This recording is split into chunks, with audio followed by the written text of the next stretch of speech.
Hello everyone and welcome. Yes, my name is Arrowfire and welcome back to another episode of All Talk, No Shock. So, you might have noticed that there is a new kid on the block. Yes, we are going to get some new KOs, some fourth party if you will. And we have got this new company now who is KOing, making their own version of Fanstoys. Now, before the mob gets out of control, calm down. All talk, no shock. Now let's have a look at what we know so far, which admittedly is very little. So this company has appeared called MHZ Toys, Megahertz Toys perhaps, and they are now doing their own knockoff version, not Quietus, it's Hurricane 1. And this is now up for pre-order, particularly at the moment on Oh My Primus, and I'm sure other vendors will have it up for pre-order soon. And this is in the region of something like £100 to £140, or something like 114 SGD. I'm not entirely sure of the conversion rate there. This is a company trying to make their own version of a Fanstoys figure that sells very well generally. Now, there's been some comments on the Fanstoys Facebook group that allegedly, through Fanstoys themselves, if they find any vendor who is selling this knockoff version of their product on their website, such as Oh My Primus, that website, if they are going to sell it, then they will be blacklisted effectively to not allow to sell actual Fanstoys products ever again. They will not use them as a distributor. So, that sounds like pretty meaty stuff. I wouldn't say that's certain and that's actually been verified from Fanstoys. I haven't seen anything per se or a statement or anything like that. But you could imagine that that's where they're going with that. You could imagine it's a route they would want to go down. Now, one thing I'll say straight as an upside to this is this a good thing that we've got a knockoff of a third-party figure which in itself is a unlicensed interpretation of a licensed figure with the rights owned by Hasbro? Now, I personally don't think it's that bad because it is very much going to be buyer beware. Now, I've got the Fanstoys Quietus in question. I love that figure. I think it's a brilliant figure. But a lot of people will be put off by the cost of it or lack of availability. So, for the end users on the market, they want that figure, they don't want to pay the price for it, they still want to have it in their Masterpiece collection, they're going to have the ability to do so. But it is buyer beware. Such as anyone who buys knockoff figures, who are officially knockoff figures or fourth party figures, they will know it is gonna be buyer beware. If you're gonna pay £100 to £140 for a figure that retails around the £200 mark, you're gonna get £100 to £140 worth of figure. You're gonna get that reduction in quality because that's how they've made it themselves. They're going to scrimp and save. It's not going to have as much die cast. The paint isn't going to be so nice. So you are going to get what you pay for. That's very much knockoffs in a nutshell. So where does this go negatively? Well, obviously, Fanstoys are not going to like this company very much. And there is possible rumour that maybe they could be doing this Fanstoys Thomas as well as another knockoff figure. Although I think I did see just an image of that online with the RP tag, which is Robot Paradise, which is allegedly Fanstoys themselves.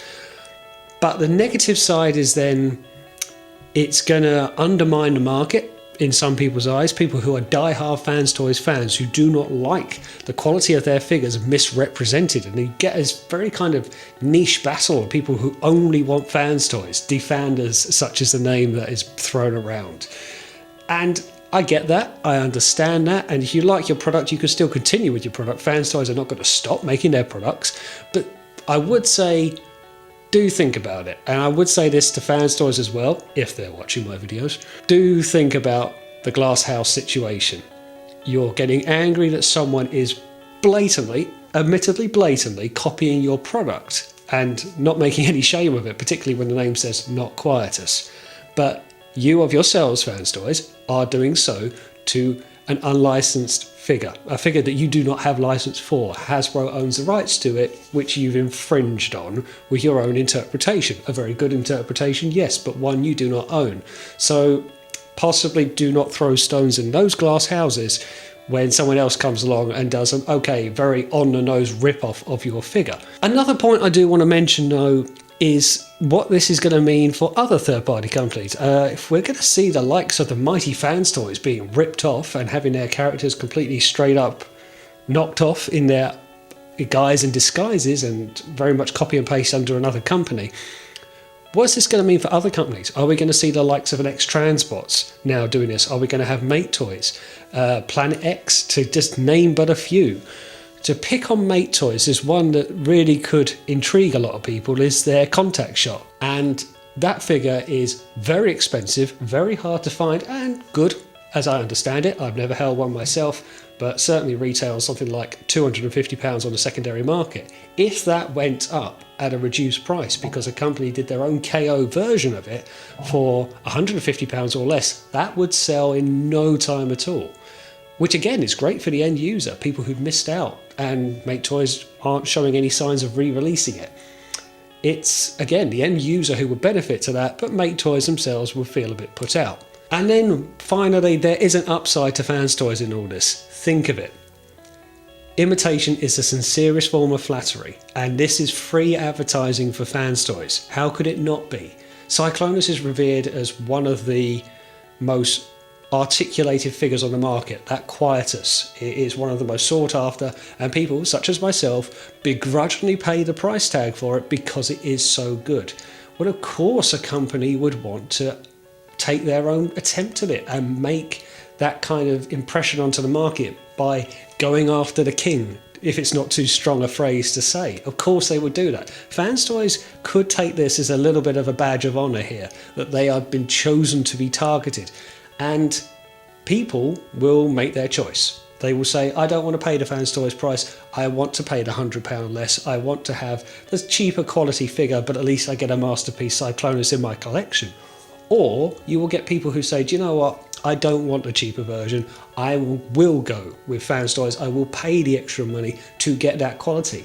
And that could be people who are on the fence, who go towards Fanstoys. As I say, free advertising, free publicity. No publicity is bad publicity. I can understand Fanstoys being put out because this is a straight up rip of one of their figures. But I do think Fanstoys are in such a strong position, they could just do releases at any time and they will still sell. I would take this as a badge of honour. I wouldn't be throwing stones in glass houses if I were them. And who's to say this company takes up and does any more KOs? It has to sell well for them to generate any more money to do any more projects. So it might not go anywhere. But it's an interesting development in the third-party world. But what do you guys think? Are you a particular fan of this? Do you want to see more KOs in the third-party world? Do you want to see it more affordable for the customers? Or would you rather see the companies just stay in their lane and design what they want to do? Which side of the fence are you on? Leave a note in the comments below. I'd love to know what you think. But thanks for watching, and as always, I will see you on the next one.